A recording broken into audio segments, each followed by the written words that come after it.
Hi, Mayor John Tory here, and I'm proud to recognize and commemorate February as Black History Month in the City of Toronto. And I want to thank the Ontario Black History Society for offering community members a variety of programs as we celebrate Black History Month this month and throughout the year. There's no denying that the current times have been challenging, and yet we continue to see demonstrations of strength and of ingenuity and creativity and resilience and resistance from Black Torontonians.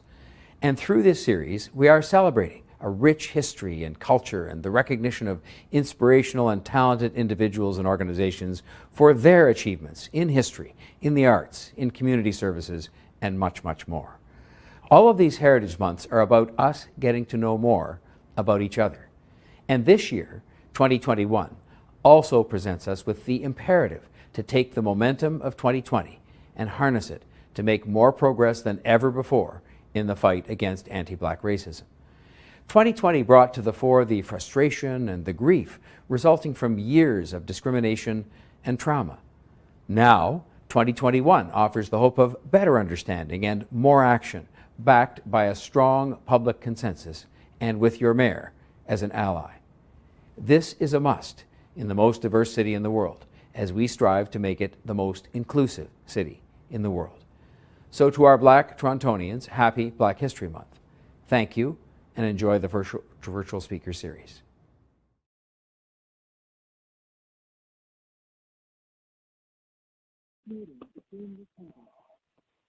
Good evening.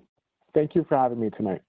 I'm Michael Thompson, the Associate Vice President of Strategy at TD Bank Group.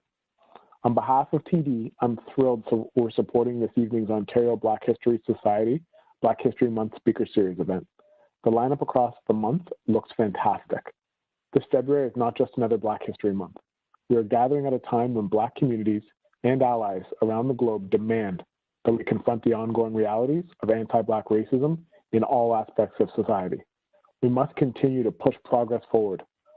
When we launched the TD Ready commitment in 2018, our goal was to support the conditions necessary for a more equitable tomorrow. 3 years later, that commitment has put us on a path to help address inequities around social, economic, and environmental spheres. We continue to seek out better ways to support the Black customers, colleagues, and communities we serve today and into the future.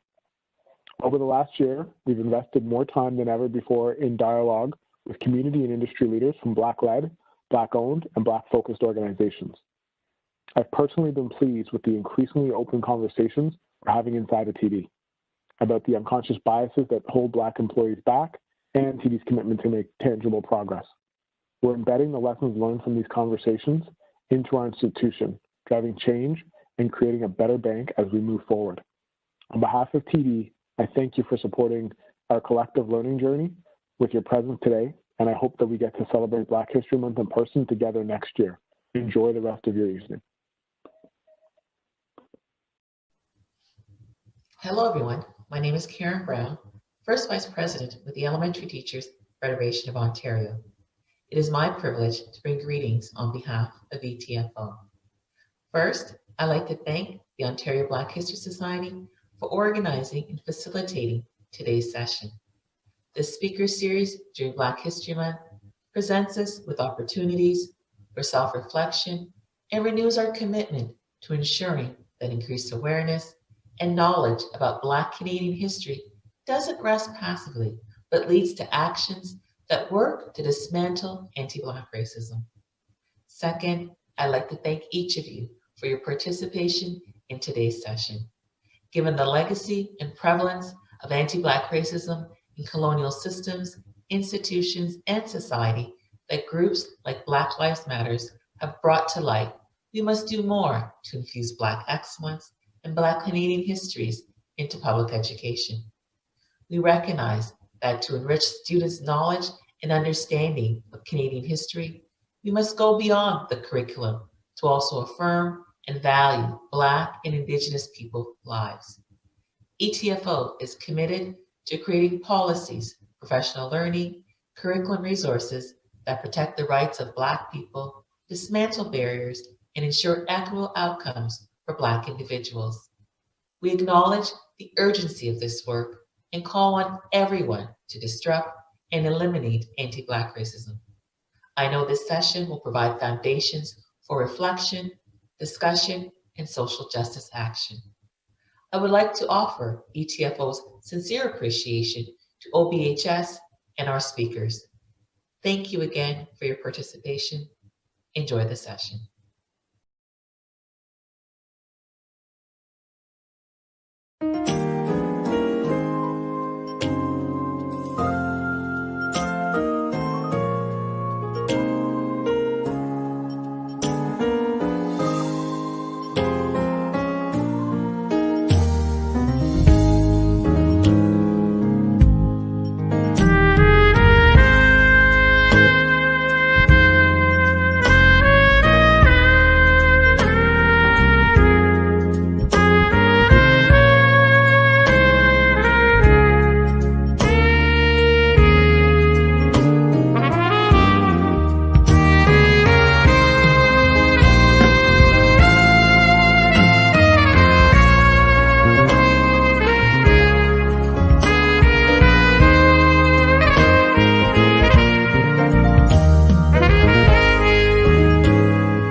Writing. Wasn't William Leathers extraordinary? Isn't he amazing? Do you know that he's a prodigy?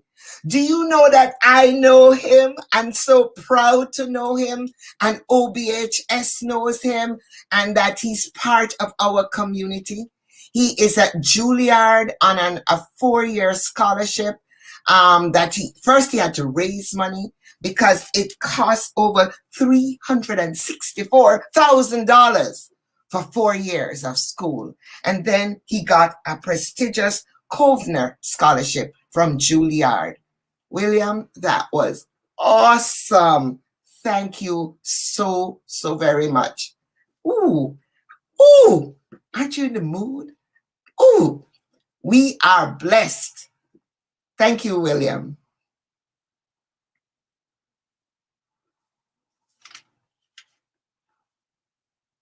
And now, coming up, we're going to introduce to you the person I'm going to be having a chat with, Keisha.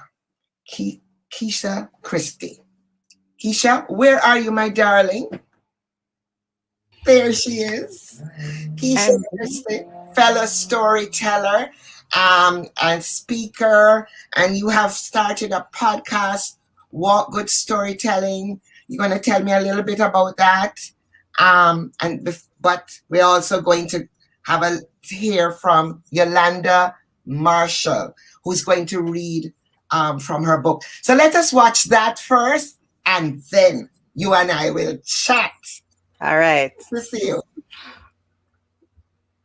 This is my 5th children's book. I'm actually the author of 7 books, 2 poetry books. My first book was published in 2008 while I attended the University of Toronto, and it was just about 140 poems or so I've written over the years, and that was my first entry into publishing. And then I took a long break, and I was married. I have a son, Miles, and while I was pregnant, and even after, I kept looking for books with characters which represent him, and in a very distinct way. He is Canadian of Guyanese, so Caribbean and Kenyan, African ancestry. So, you know, he's an African Canadian kid. And I couldn't find any books with a Black boy talking about the Caribbean and the things he loves, or, you know, the things he would love about African nations and such. So I figured, since I know how to write poems, I will write a book with the inspiration, using the inspiration of my son. And of course, my first book was Command's First Carnival, which was written, and I self-published that book in 2016.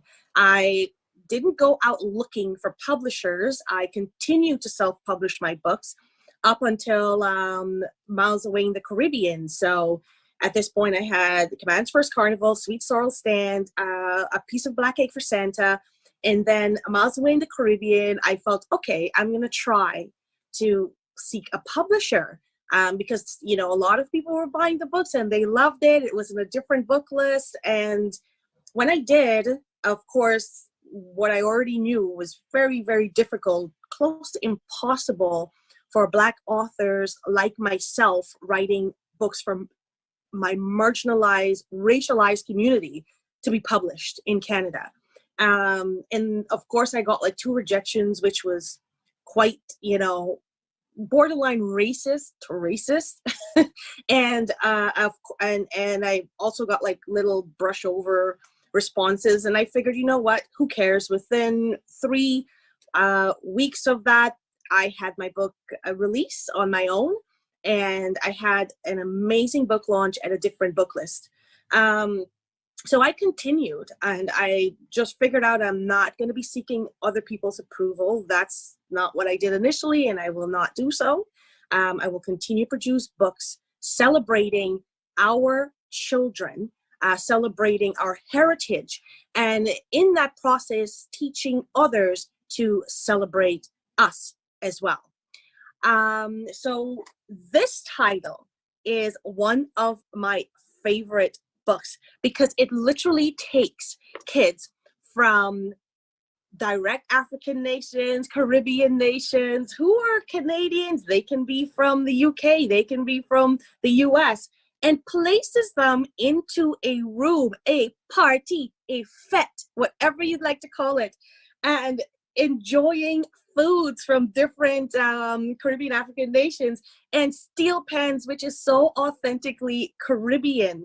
I love it. I love it because it represents my son in many ways. You know, I have a little boy of Caribbean ancestry. So I'm Guyanese. I was born in Guyana. So my son understands my dialect. He eats everything Caribbean.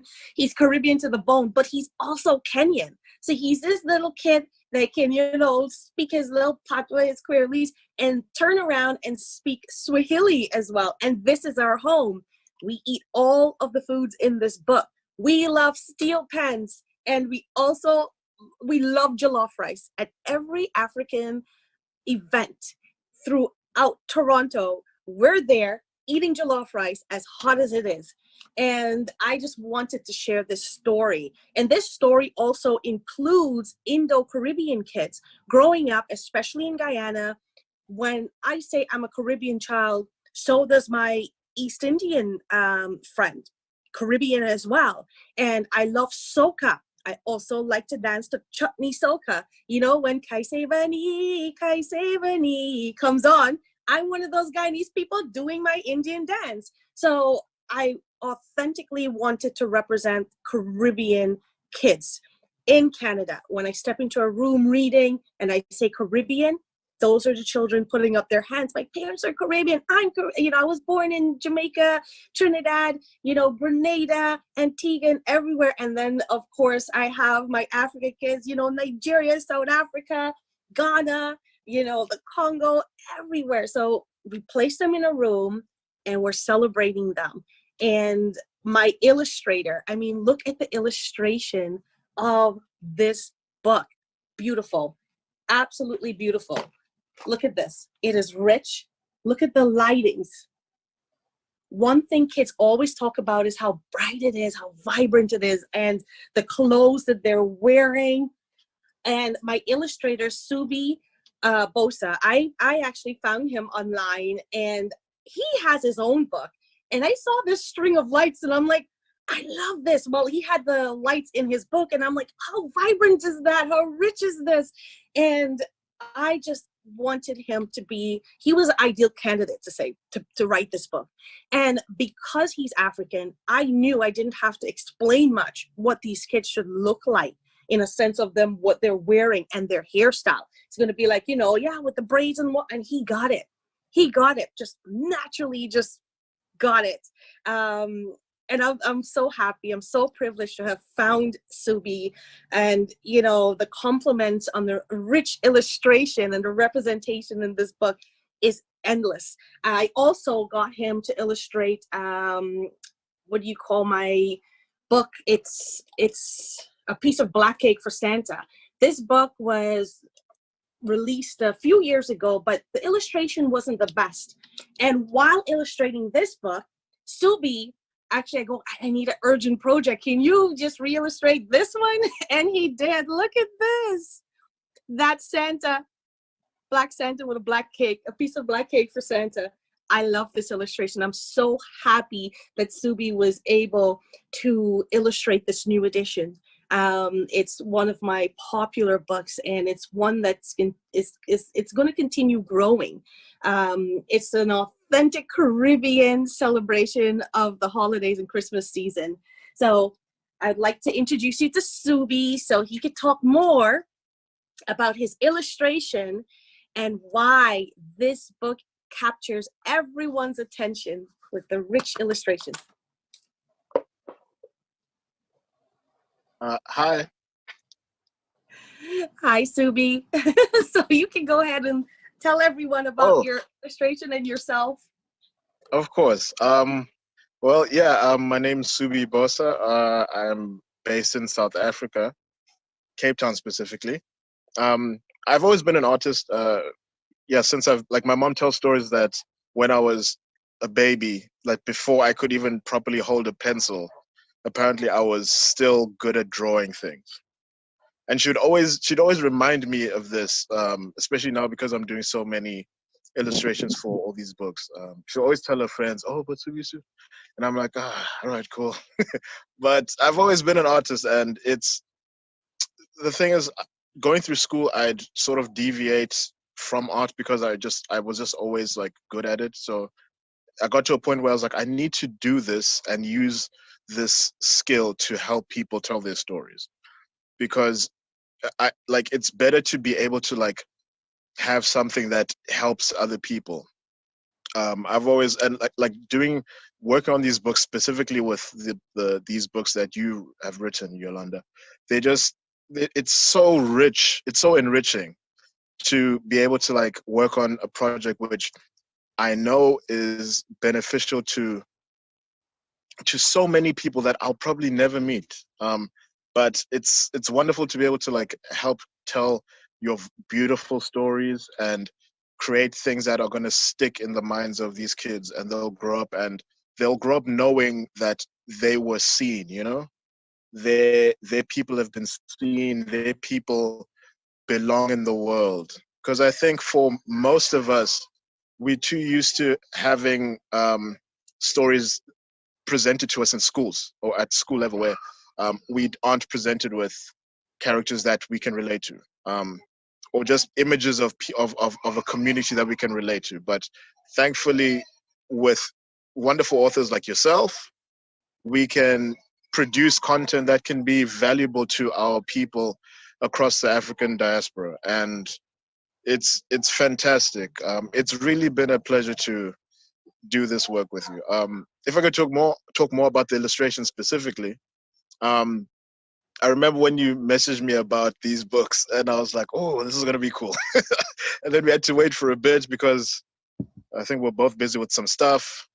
And then eventually I was like, okay, let me try and prepare a little bit. Let me look for different styles that I could use, because I knew that it was going to be like a lot of imagery in this book. And then you sent me the lovely manuscript, and I was like, okay, this is going to be a lot of stuff.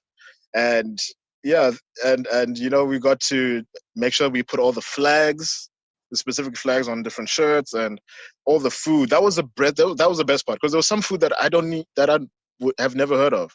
But because like I was raised in South Africa, but my parents originally come from Uganda. So there was like a few things which I had known about just from like the different foods that everybody eats in East Africa. And it was such a pleasure to like Google how these foods look and like find out what they made, like how they're made. Specifically, also in the piece of black cake for Santa, learning about sorrel and all these other lovely things. I was like, oh, I wish I could taste these things. Because in South Africa, there isn't much of a Jamaican community. There isn't even really a Caribbean community here.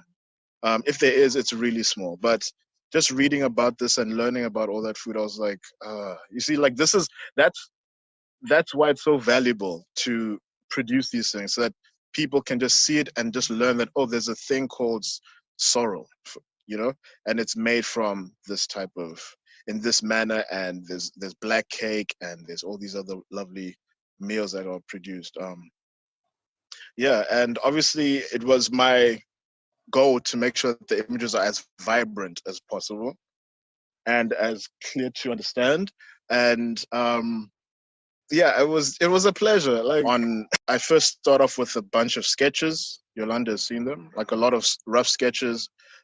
Sometimes I usually start on just like on pen and paper, and then once I have something that I think works, I go on to because I use an iPad Pro to produce these illustrations, because it's easier to move around, because I'm a very mobile person as well. So it's easy to just go to a coffee shop or just some other place to produce these images. So I'll just and it's always like a bunch of layers. And obviously, because it's a layered document, I can always just like change the colors and adapt the background to different tones, different lightings. Like specifically with the beautiful scenes in the Soca birthday party book, where we have the nighttime party scene with all the lights in the back. That was really fun to produce as well, because it was just like a nice lighting effect that most people can learn how to produce through a few tutorials. But it's, just like the process is just being able to produce different layers and being able and comfortable enough to edit them whenever the message or the desired message for the illustration isn't exactly met. Then you can just edit whichever scenes or whichever parts of the scene don't contribute. When it comes to my stories, I really do love to emphasize food, because I do believe that food is the blueprint of every culture. It tells a story of what we taste like, what we smell like, our history, our heritage. It's a ticket, an invitation into our homes to sit at our tables. And when you see in my books, like Command's first carnival, Command, of course, went to carnival. He heard soca, he saw the masqueraders, and he had the flags. And of course, he was picking food like jerk chicken and, roti and curry, and all these things that we enjoy while playing mass and going to a carnival. And then, of course, sweet sorrel stand. So sorrel itself, and this was another thing a lot of people of the Caribbean diaspora didn't know. Well, a handful do, but I keep encountering so many people go, I didn't know it was West African. Sorrel in Nigeria, Ghana, and such is called zobo. And it's a hibiscus plant. And it was brought to the Caribbean by slaves back in the days. And it's a drink that was used to control your blood pressure, your health. It has so much health benefits, but it is originally from West Africa in terms of how it was used. They drink it every day. We love sorrel in the Caribbean, but we emphasize it more at Christmas time, right? Because and that is based on the season it's grown. But sorrel leads you right back to West Africa, right back to our ancestors. And once again, it is food, and it teaches you how to be an entrepreneur. And then, of course, a piece of black cake for Santa. Black cake is originally a European cake called like black pudding. It's made differently in Europe, but we have perfected this ingredient to the point where it's our wedding cake, it's our Christmas cake, and it's so delicious that I even forgot where it derived from because we perfected it on that level. Like black cake is so, it's just, every time you tell a Caribbean, you know, oh, I'm having black cake, they want to come to your house. It's one of those things. There are people growing up, I remember as a kid, people would go to weddings just to eat black cake. And if you did not give black cake at the wedding, I don't know. That means your wedding just didn't, they don't care how beautiful your dress is. That black cake better be tasting good. It literally will explain how good your marriage will be. That's black cake. And Christmas time, it tells you how great your Christmas is going to be. You've got to have black cake at Christmas. You go in every Caribbean store, whether you're in the UK, whether you're in the US, or whether you're in Canada, and you will see black cake. People are just searching for it. And I love making black cake. This was one of the foods that I felt that I need to perfect and I need to make, and I make it. And, you know, over the years, I've gotten so good to the point where I'm like, okay, I need to make the pan smaller because I keep eating way too much. And my child is in every single one of these books. When we talk about Christmas time, this Santa looks like him. This is what he eats, not cookies. He's looking for black cake. Of course, I make one without too much of the rum and alcohol, as us Caribbean people love to put in it. But this is the reality of his home, you know, and him learning about soil and where it comes from, how to be an entrepreneur, investing in your culture, in your community is there. And of course, miles away in the Caribbean, it goes, he goes to every Caribbean, well, the CARICOM nations, the main ones, of course, and just highlights different landmarks, but also food.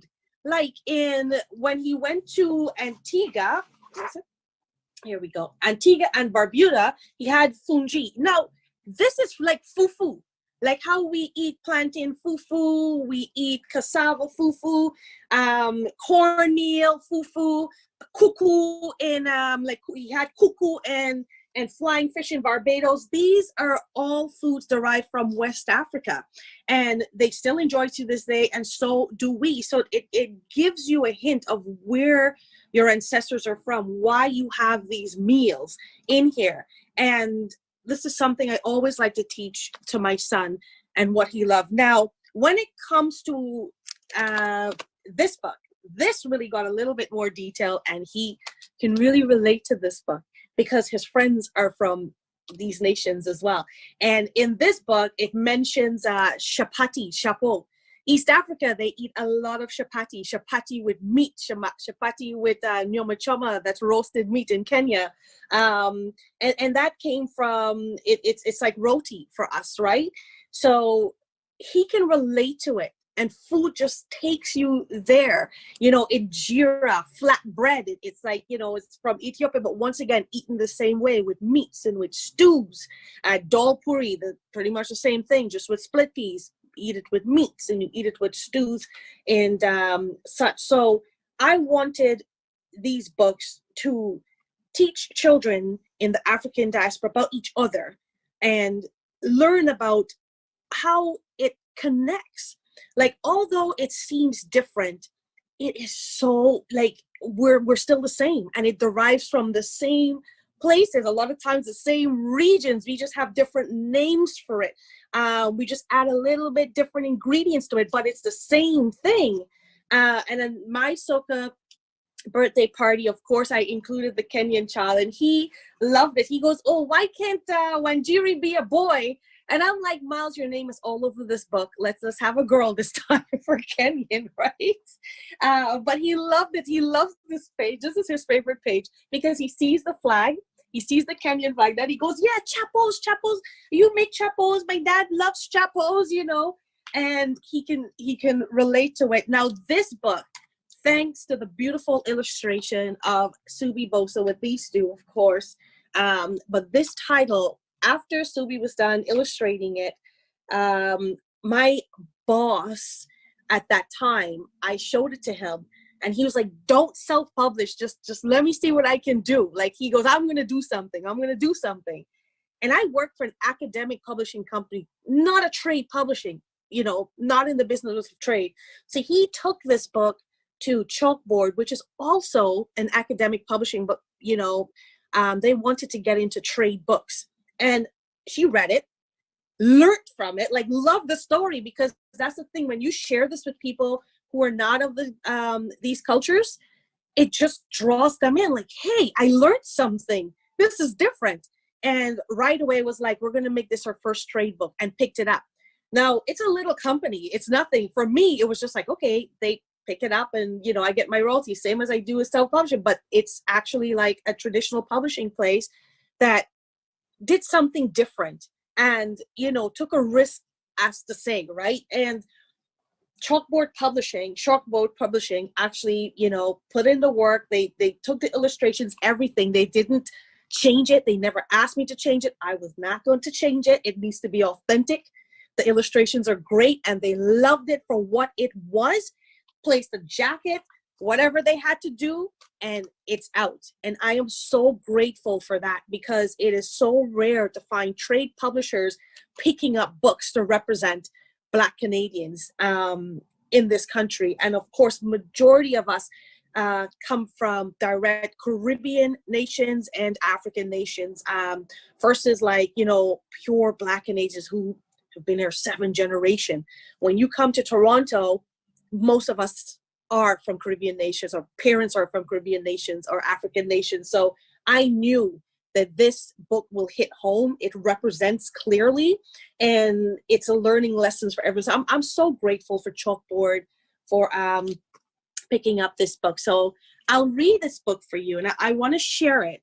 It's not a long story, so I'm okay with reading the entire book for you. So, My Soca Birthday Party with Jollof Rice and Steel Pans. And that's written by me, Yolanda T. Marshall, illustrated by Subi Bosa. And that too, I would proudly say that I like my books to be all Black everything, including my illustrator for this book. Unapologetically. Anne's birthday was 2 days away, and she was super excited. Her friends were secretly planning a surprise soca party. Anne loves soca music, like her Caribbean parents, Binta announced. She had appointed herself as the planner. Let's confirm our responsibilities. What will each of you bring to the party? And that's Anne getting up.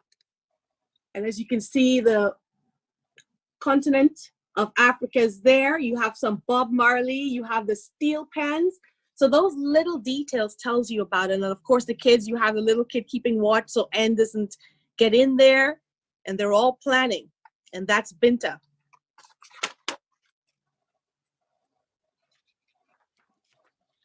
Kofi quickly volunteered to bring Anne's favorite West African dish, jollof rice with nicely fried plantains. Anne can never resist it, especially when my aunt cooks it. And that's Kofi raising his hands. And I love his hairstyle. It looks like Subi Bosa's hairstyle right now. I love it. And of course, you can see the peppers in the jollof, right? Another thing there, continent of Africa. And that's her loving the scent of it.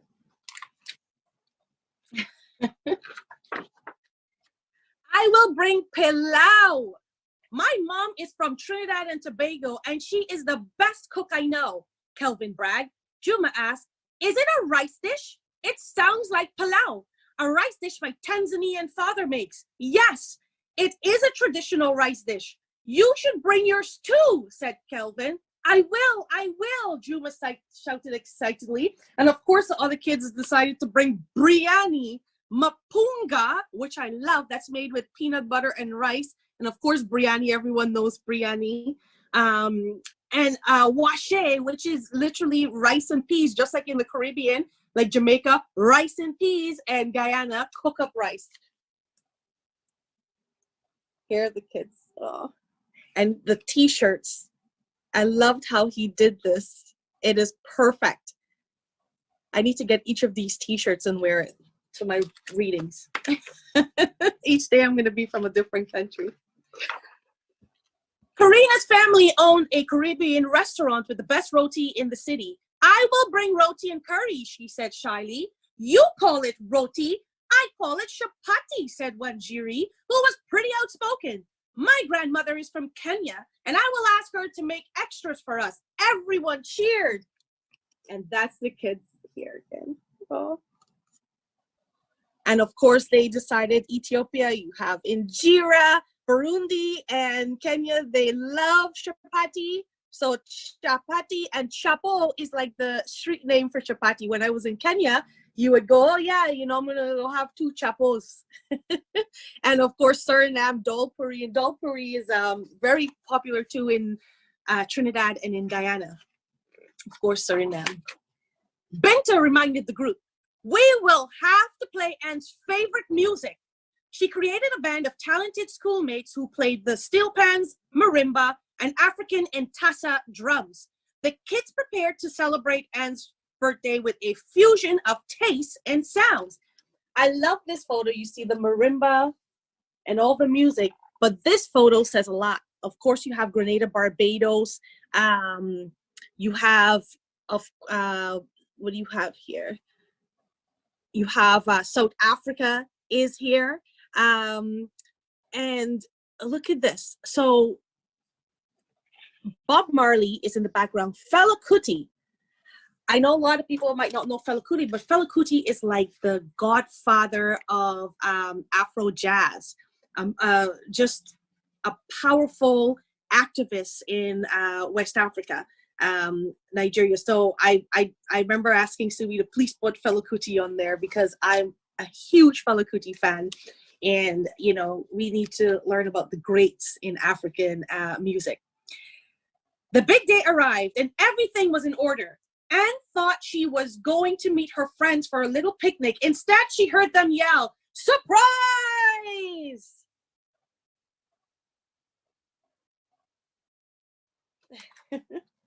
And that's all the foods on the table. My son always likes to say, is that sukuma wiki? Sukuma wiki is like greens. And they call it sukuma wiki, like colored greens. In Kenya, in West Africa, they eat that with their chapati and ugali. Anne's eyes lit up when she saw all the delicious foods, especially her favorite jollof rice with plantains. Binta served her a plate and she licked her fingers after eating every bit of it. And of course, that scene again.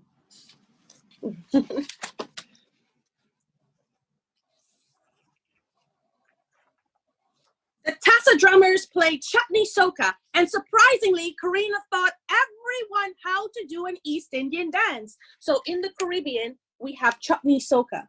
So that's the East Indian format of soca music, and I love it. And you can see the kids just enjoying it together.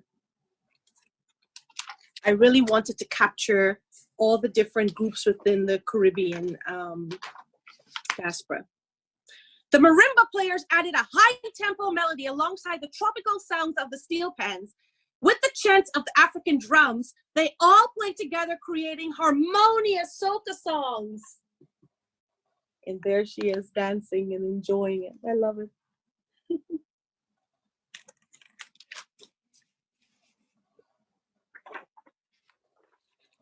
Juma yelled, "Hot, hot, hot!" His friends started to sing, "Hot, hot, hot, hot, hot, hot, hot, hot, hot." And you see the dress, the traditional African wear, the hairstyle.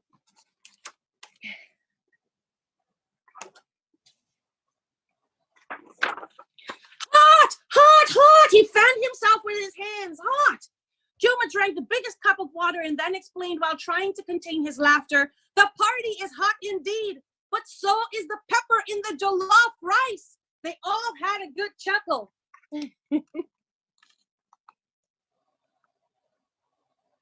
And we all know jollof rice can be very, very hot. My son loves eating it. And he fans his mouth, but he still continues. And hugged each of her friends and thanked them for the best soca party.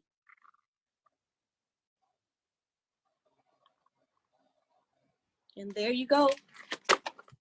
Unity of all the kids celebrating each other. And in the book, of course, we have an explanation, the background into soca music, steel pans, the foods, the different regions they're from. And also a friend of mine, Monique, has Now You're Cooking website. And this is her jollof rice she made. And we included a recipe so kids can learn how to make jollof rice. And she's also an educator in Toronto. She teaches high school. I love her cooking. And Subi, famous t-shirts. Look at this. Of all the nations you saw. So kids can just reference back on this page, see, hey, what country were they representing? And that's it. My soca birthday party with jollof rice and still.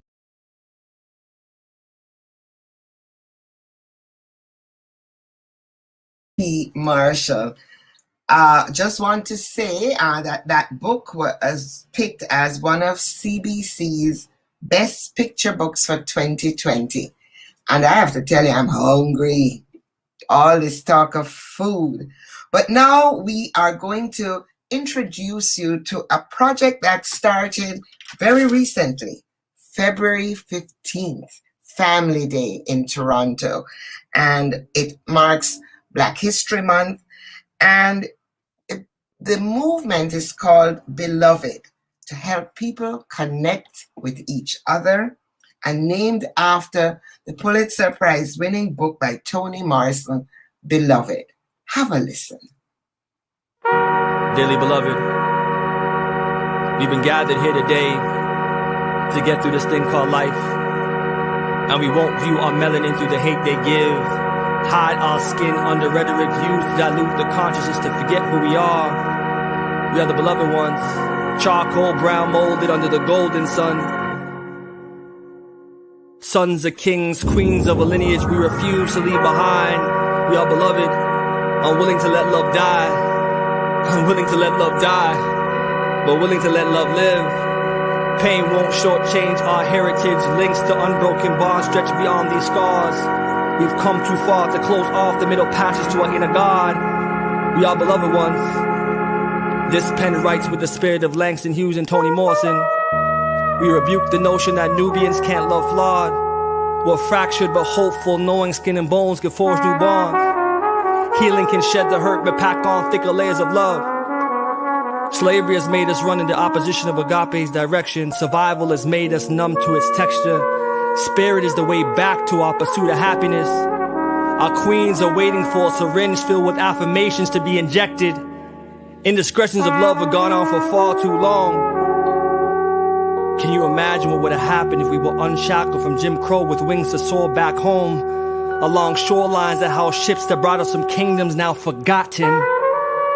Never forget who you are. We are loving, soft, warm, willing to push past the roughage that says we're too strong. Let's allow our ancestors to feed us history, digest what it feels like to be held with tomorrow morning, to kiss without grievances on lips, refuse to lift tongues on caskets that speak death into our optimism. Set your sights on more than what you bargained for we are wholesale, shipping for understanding, far beyond the eastern seaboard, staring our destiny to our lovers' arms. We are beloved ones, larger than limitations, louder than yesteryear's whispers. Let's spray paint new scriptures over an old constitution and rewrite the dead weight of a narrative we've been carrying for far too long. Let love become the new pyramid scheme, tumulating our pain, reclaiming our promised land and merging light with love. We are the beloved ones, charcoal brown molded under the golden sun. Dearly beloved, we've been gathered here today to get through this thing called life.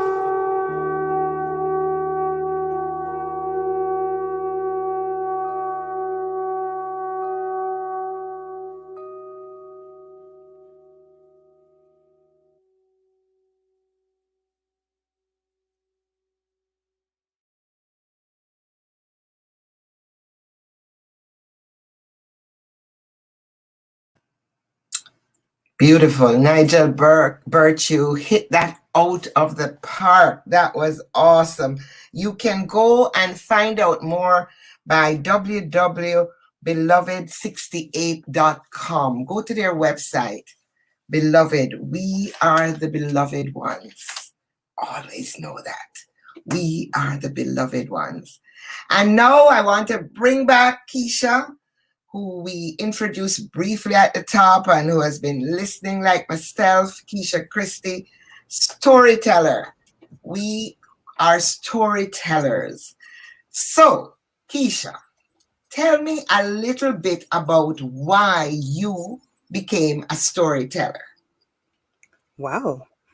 Well, Sandra, you paved the way. Okay. Yes. Well, I grew up listening to you and Rita and Louise Bennett, and I was like, wow, I'm so amazed. But back then I was very shy. And the only words I spoke or wrote were in a little poetry book that I rarely shared with anyone. And then as I got older and, you know, life happens, I started to realize that there was a path already set for me.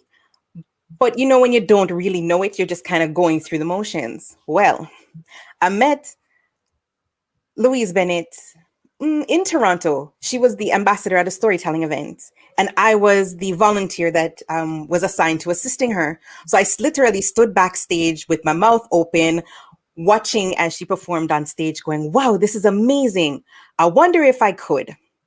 And she left some words with me, which was always speak what's on your mind. And by the way, you speak too soft. Open up your mouth. Okay. But I didn't listen. You know how it goes, right? I didn't listen and I went off to do my own thing. And funny enough, I was asked a few years ago to do some storytelling at my church because I offered up my services. I thought, well, you know, offered up my services. I'm ready. Ready. Yes. I learned a few Nancy stories and I was on my way. I was dressed up full in my bandana, and right as I was about to step onto the stage, I heard Miss Lou's voice clear as a bell say, open up your mouth. By the time I got the stage, I don't know who I was, because by the time I started that walk and I ended up on that stage, two different people arrived. All of the shyness was gone, and this personality came out that I didn't really know I had. And let me tell you, that story was amazing. I heard laughter, I heard tears, I heard encouragement, and I don't remember everything that happened. But by the end, I got so many compliments, and I was like, wow, I'm like Sandra. I can do this. And honestly, I was like, all I want to do is meet Sandra now. All I want to do is meet Sandra. And lo and behold, here we are. After a few steps in between, we're here. And I'm so glad to be able to share our stories, but not just share them, but share them in the way that we tell them. And I didn't understand at the beginning of the journey how important it is to do this. But now with the journey that I've taken and this podcast and the different things, teaching others about our culture and who we are is so important. And the best way to teach and learn is through the stories that we tell. And I'm just blessed to be able to share them. And so happy to be here with you today. Wow, that's quite wonderful. When you met Miss Lou, where did you meet her, by the way? I met her at the Toronto Storytellers Festival. Ah, yes. Mm-hmm. I'm part of that for many years. It's an amazing group, by the way, for those who have, it's called, on every Friday night, it's for over 44, 45 years, 1001 Friday Nights of Storytelling. You can tune in now over Zoom, but they've never missed a night in that whole time. They said if one person comes, that's okay. It's 3 apples fell from heaven. One for the listener, one for the storyteller, and one for the one who heard. And I loved it. That's how I got involved in storytelling in Toronto, because a friend of mine, Dan Yashinsky, had started this storytelling. And I don't know how he was dating a friend of mine. And so I went to see what this was about. Storytelling for adults. And people sit around and they lit candles. And I was like, kind of weird. But I was hooked. I went for a whole year thinking I would love to tell a story, but I don't know any. I don't know how to do it. A year. And then I told my first story. It is an amazing feeling, Keisha. As you said, it's like power. It's like you own yourself. You feel like you have an outer body experience. Same for me. Same for me for that first one. So we talked a little bit about my mom was a good storyteller, and not in a formal storytelling way, but anytime she started to tell you any little sus, you just had to, she drew you in. And she said, from the time I learned how to talk, me never shut up yet. And always telling stories, always. And at school, people would come on a Monday morning to find out what happened. In my family, they said, don't tell Sandra anything because she's going to tell the world. And I never saw that as storytelling, but it was. So people come up to me and say, you remember when you told me this? I go, no. And they can tell me the story. So you and I decided that we were going to both tell a Nancy story. The same story, I think. Was it the same one or slightly similar? Slightly different, because how the idea came about was we were trying to decide which story we were going to tell. Right. And the idea came up that we tell a lot of stories, especially when it comes to a Nancy story, but every island you go to, the story is a little bit different based on their experience. So you were going to tell one that we know traditionally, and I was going to tell a similar story from another island. Okay, so I'm going to let you go first. Okay, this is a story that I borrowed from a fellow storyteller. We were at an event earlier this month, and we heard a particular Anansi story, and she said, Keisha, you know, in the Bahamas, we have a similar story, but we use our characters, Barabi and Babuki.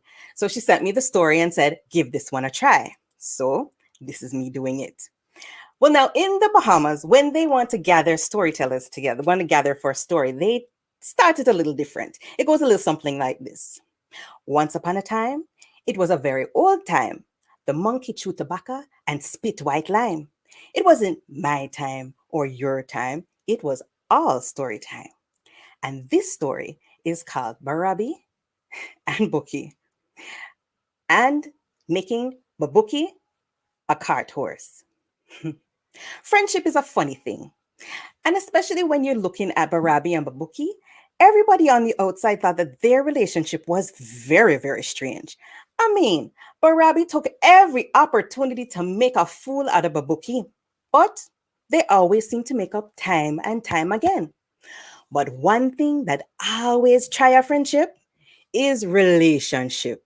And Buki found himself a girlfriend, a very nice, attractive girl. And well, Barabi was having a hard time. Because how was he supposed to entertain himself when Babuki was never around? Well, Barabi finally decided that he was going to teach his friend a lesson. And while Babuki was out doing the things that he loved, which is fishing, Barabi thought that this was his time to go and set the girlfriend straight. When Barabi got to the girlfriend, he wanted to convince her that Babuki was not a man. He said, you see, Babuki, he's not a man at all. As a matter of fact, he's my father's cart horse, and I ride him every day. Well, this did not sit well with the girlfriend. So when Babuki came back with his fish and wanted to spend time with his girl, she was a little cold and distant. So he asked her, what's wrong with you? At first, she tried to play coy, but then she couldn't manage it any longer.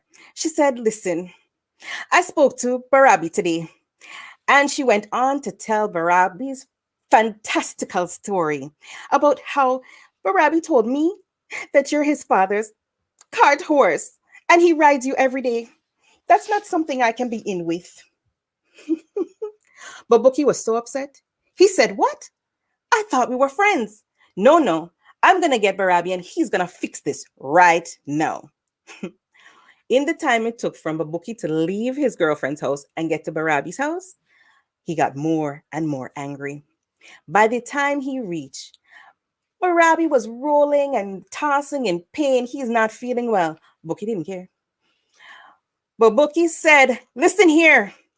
How dare you tell my girlfriend that I am your cart horse? And how you tell her that you ride me every day? I thought you and I were friends." Barabi said, "Well, I don't think that's exactly what I said. I would like to help you, but I'm really not feeling well." Buki was more mad than he had expected that he would be at this time. He said, "Barabi, whatever it takes to get you from here to there, let's do it, because you need to clear this up right away." Well, Barabi said, "I really not feeling well. I don't know how to do it." Buki said, "Enough. I'm going to carry you all the way there." He picked up Barabi and started walking. A short time later, Barabi said, Oh, Buki. Oh, stop. It's too much. I can't manage. Put me down. Buki put him down. Barabi said, "Well, all the up and down, I'm not feeling good. It don't sit right. Maybe if something could keep me in one place, I could help you." But Buki looked around and didn't see anything. But Barabi had an idea. So he took a saddle and he said, "Maybe if we use this." Buki didn't care. He was more mad. He strapped on the saddle, grabbed Rabi, put him on his back, and continued going. A short time later, what do you think happened? Of course, Rabi complained again. Oh, Buki, stop. I'm feeling worse. Take me back home. Let me go to bed. We'll deal with it tomorrow. Buki said, "No. Whatever it takes, let's get it done." Well, Barabi had an idea, yes. He decked out himself in all his riding gear. Not only was there a saddle, but there was stirrups, there was spurs, there was reins, everything. By the time he was done, Buki definitely looked like a cart horse. They had an agreement. When he reached close to the house, Rabi would jump off. Well, off they went. But when the girlfriend's house came in sight, you think Barabi jumped off? Nah, man. He started to straighten up and ride Buki. And when he got very close to the house, he stretched out his legs with the spurs and jabbed into Buki's side. And when he did that, Buki was surprised. And when the whip hit him, pachai, pachai, Buki was so shocked he didn't know what to do. He galloped and galloped until he reached right to the girlfriend's door. When the door opened, here Barabi now. "See, I tell you, he's a cart horse. I tell you." Now, if that wasn't embarrassing enough, Barabi jumped off and tied Buki to the gate and then hopped up the stairs to the porch and went inside with the girlfriend. What a shame. Well, itty bitty bee, my story done, and I never tell a lie like that again. It's true. The stories are so similar. I'm going to try and see if I remember. I said I was going to do this story, and of course, it's just a while ago. I said, but wait, when last you tell that story, I hope it come back to your head. So once upon a time, Brother Anansi was dating this woman. Her name was Miss Kashiba. And Miss Kashiba thought she was the most beautiful woman in the world. And she loved to show off. So this day, Anansi went by to visit. And he said to her, "Boy, Miss Kashiba, you're looking very nice." And she said, "I know." He said he brought her flowers. He said, "Flowers for the most beautiful woman in the world." She took the flowers and she said, "I know." And then he said, "Miss Kashiba, I brought you a lovely dish to eat." And she looked at the food and then she said, "I know, I'm so beautiful."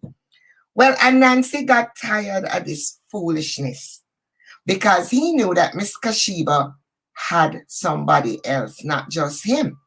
So he said to her, "Miss Kashiba, I've been meaning to ask you something. What?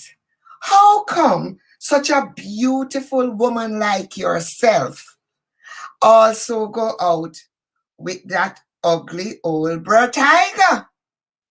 What is wrong with him? Nothing. It's all right. My mother always say, if you don't have something good to say, don't say it. It is very nice. Tell me about bird tiger. Well, it's just that. It's just that. What? Tell me. Lux, Miss Kashipa, you're looking very bonononos. You're looking very nice. Leave it alone, huh? You're looking so sweet. Tell me about bird tiger. Well, it's just that. What? me not going bother. You know, my mother always want me, me don't want no trouble. Tell me about bird tiger. Well, it's just that everybody knows he's nothing but an old... A what? Oh, Miss Kashiba, you're so nice. I don't want no trouble.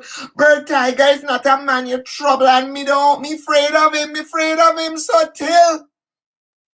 tell me. Well, it's just that they say that he's nothing but an old riding horse. An old riding horse, said Miss Kashiba. I go out with an old riding horse? Ah! She start up one piece of noise. And Nancy said, I could prove it to you. Well, she was crying and he left her house. About half hour later, bird tiger came by to visit. Now in those days, tiger walked upright like man on two legs. And he knocked at the door. And Miss Kashiba, hello. He too had brought her flowers for the most beautiful woman in the world. And she took the flowers and she went. And he too had brought her a delicious dish to eat, and she looked at him and she went. But he'd also brought her a ring, because this was the day he was going to ask her to marry to him. And she looked at the ring and then she went. Is something wrong, Miss Kashiba? Have I upset you in some way? No. I don't understand. I think you should go away. I don't want you to be my boyfriend anymore. But what have I done? I think you're beautiful. I bring you my best dishes. I brought you a ring. Well, it's just that Nancy. And Nancy? What did Nancy say? Oh, not to worry. I don't want to get him into any trouble. What did he say? Well, he said you're nothing but an old riding horse. A what? He said he could prove it. Well, Tiger was so angry. He left Miss Kashiba's house. He went straight over to Anansi's house and he knocked on the door. And Anansi pretended to be sick and answered in a thank you voice. Who is that? It's me, Bra Tiger. Open the door. No, I'm not feeling so good. Open the door. And he opened the door. He said, hi, Brother Tiger, how are you? What is this you tell Miss Kashiba about me? Me? I never said nothing. I might have just remarked, but, my mother always tell me, say, you have something good to say. What did you tell her about me? Well, she said you said I'm nothing but an old riding horse. I never said that. I never quite said that.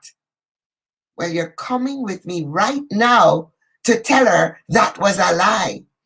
I'd love to come. I really would, but I can't walk. I'm not feeling well. My chest, I can't walk.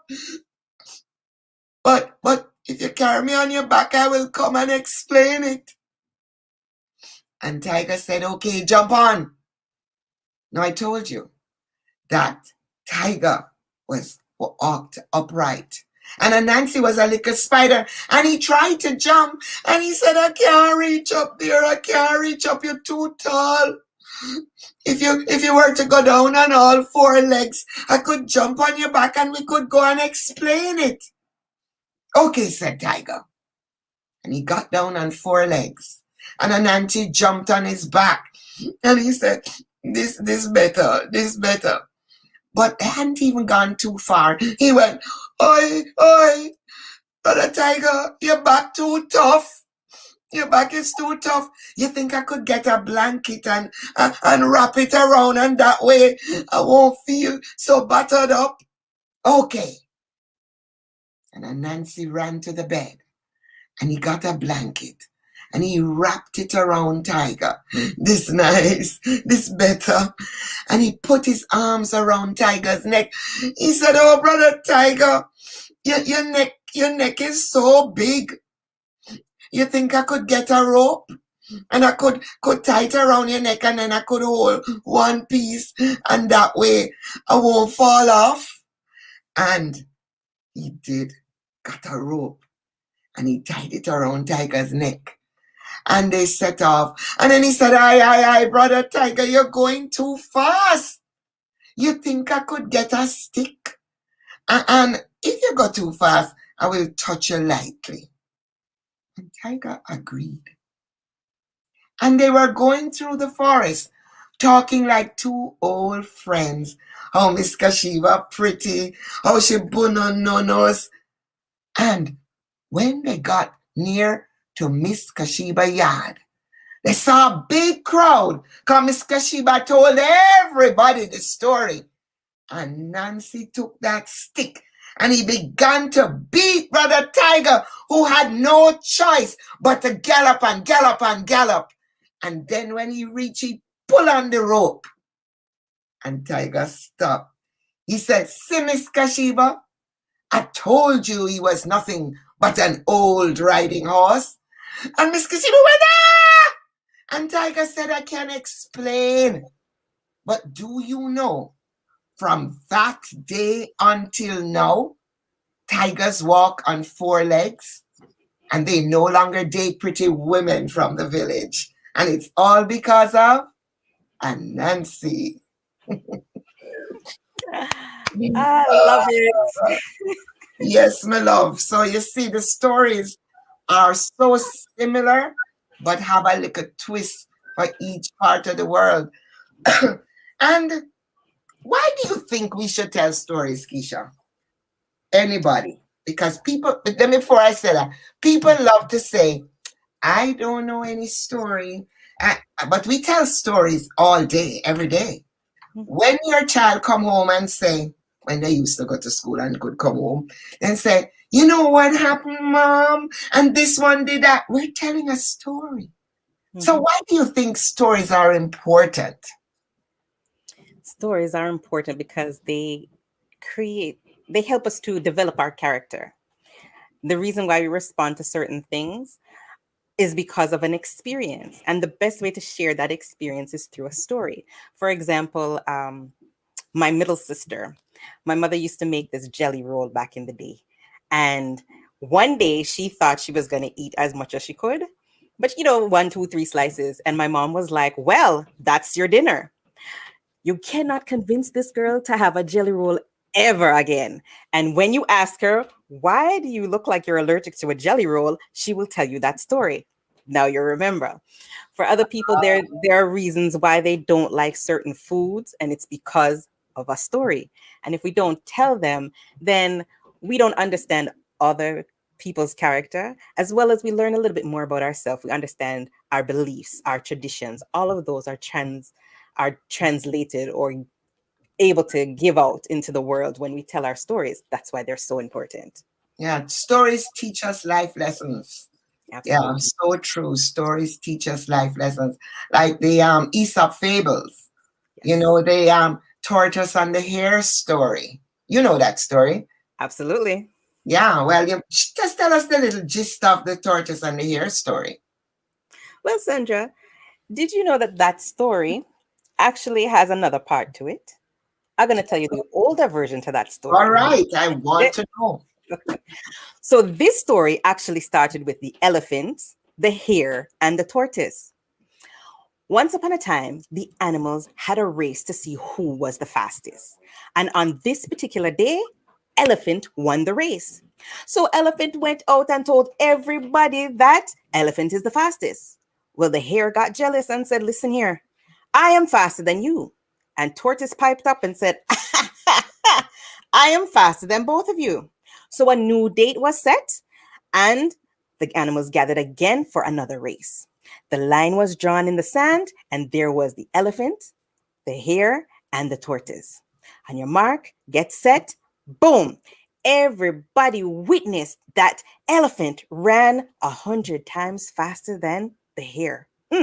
But then the hare cut a little speed and was running 1,000 times faster than the elephant, and then 1,000,000 times faster than tortoise. And everybody watched tortoise chuggle along.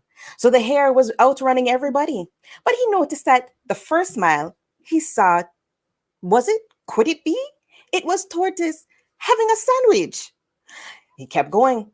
At the second mile, he saw tortoise again playing a card game. He kept going.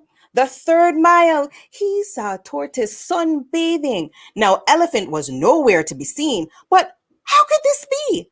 Well, hare kept running, and when he got closer to the finish line, he saw what looked like a rock.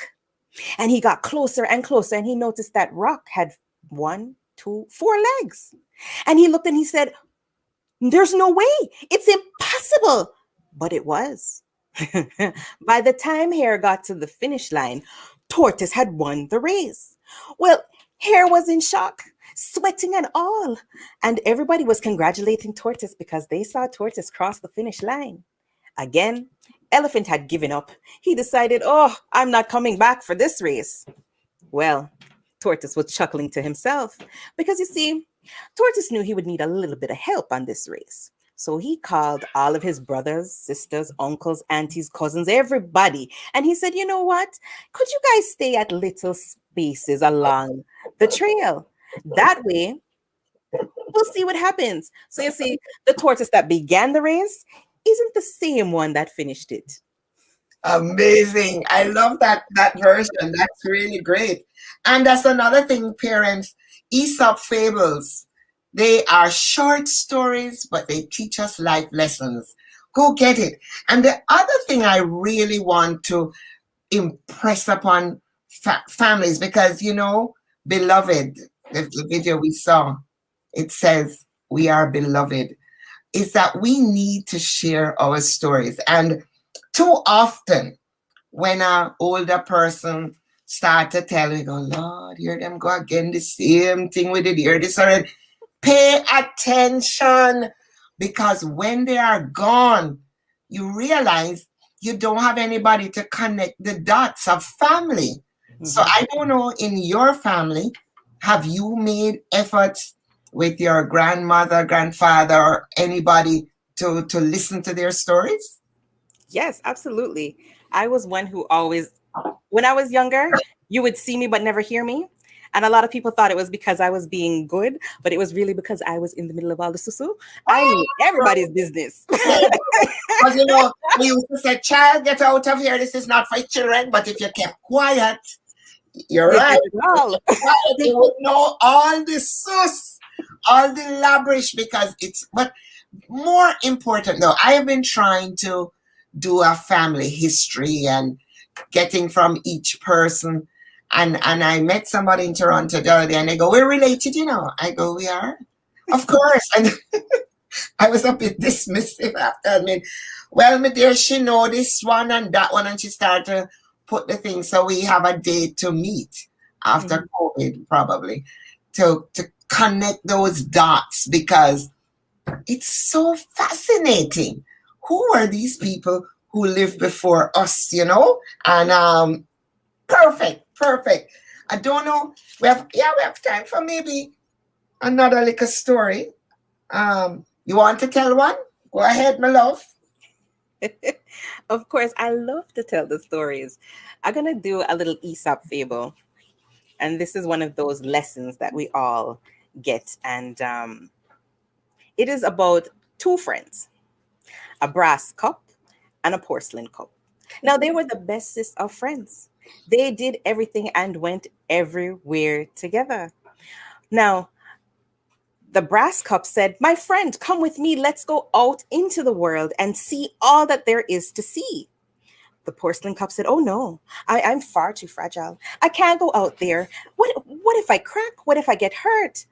Well, the brass cup said, "Don't worry about that. I'm your friend. I will protect you. Follow me and we will go together." So they traveled down the road and then they hit a little bit of bumpy road. And the porcelain cup boop, hit against a rock and got a chip. "Oh no, we have to go back," she said. "Oh no, we have to go back."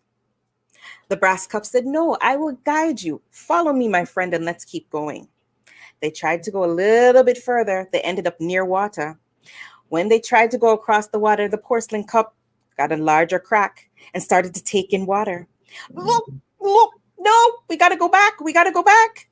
The brass cup said, "We're almost there. Follow me." The porcelain cup tried to go, and the brass cup dragged the porcelain cup all the way. They reached across the river.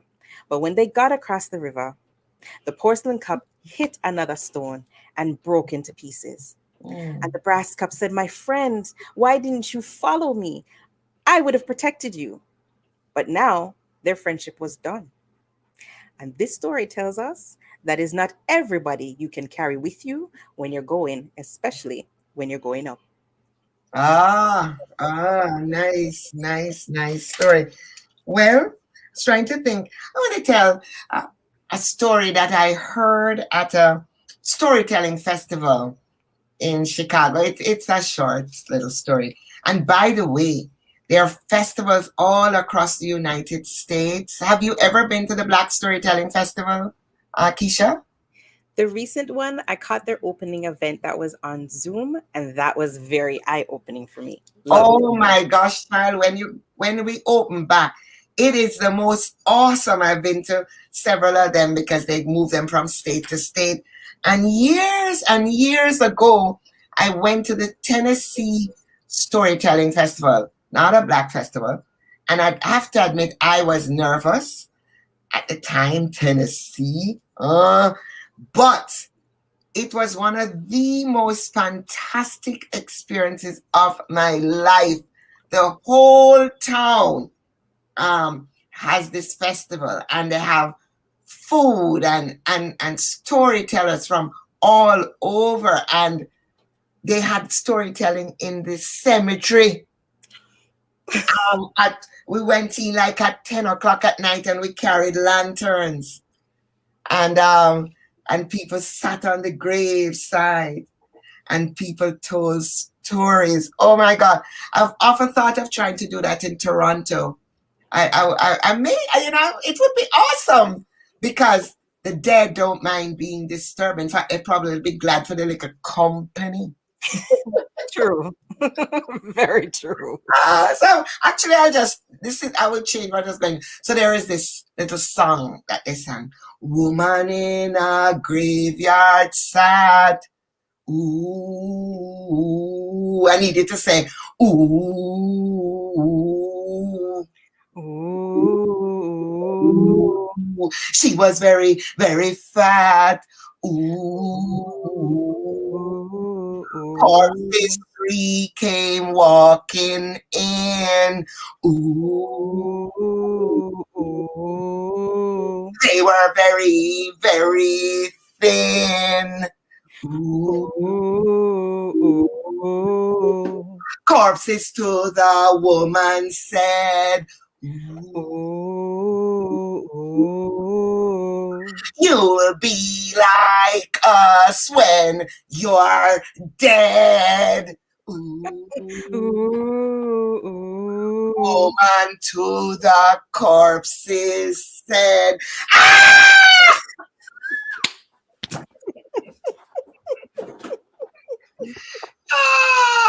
on that note, we have to say goodbye, and we want to thank you all for listening. And Keisha, it has been such a pleasure sharing stories and having a chat with you. I love this format. We should do it again. We're going to also say thank you to all the sponsors, TD Bank and EFTO, and all the people who work to help the Ontario Black History Society continue the very good work. We want to thank William Leathers and Yolanda Marshall, and congratulate her on the books she has written and continuing the culture and talking about the food. And it says something about a blog. Put whatever that is, because there you go. Your life matters. The great humbling, honoring our past, creating our futures. And that's it, folks. On behalf of Ontario Black History and Michelle Halsall and her team, Michelle, big up, because I know you are an amazing behind-the-scenes person who gets all of the work done on the board, Natasha Henry and all the board. Thank you for having us both. And I'm sure you want to say a final word, Keisha?